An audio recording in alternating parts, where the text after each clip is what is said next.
رکوع اور سجود اور رکوع اور سجدے سے اٹھ کر ان کے درمیان جو بھی اذکار ہیں یہ کیا ہیں؟ حذیفہ رضی اللہ عنہ کہتے ہیں صلیت مع النبی صلی اللہ علیہ وسلم ذات لیلہ، ایک رات میں نے اللہ کے نبی صلی اللہ علیہ وسلم کے ساتھ نماز پڑھی،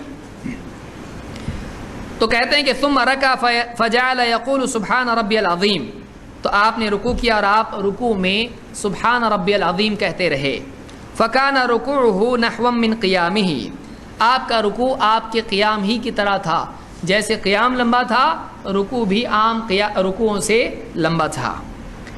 ثم قال سمع اللہ لمن حمدہ، پھر آپ نے سمع اللہ لمن حمدہ کہا، ثم قام طویلا قریبا مما رکع، پھر جتنا آپ نے رکوع کیا آپ نے قیام بھی ایسا ہی لمبا کیا رکوع سے کھڑے ہو کر، ثم سجد، پھر آپ نے سجدہ کیا، فقال سبحان ربی الاعلی، آپ سجدے میں سبحان ربی الاعلی کہتے رہے، فکان سجودہ قریبا من قیامہ، آپ کا سجدہ آپ کے قیام کی طرح لمبا تھا۔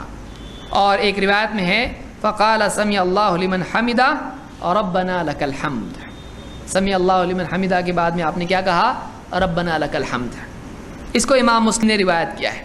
اس حدیث سے معلوم ہوا کہ رکوع میں سبحان ربی العظیم اور سجدے میں کیا کہنا چاہیے؟ سبحان ربی الاعلی۔ اس کے علاوہ بھی اذکار آئے ہیں۔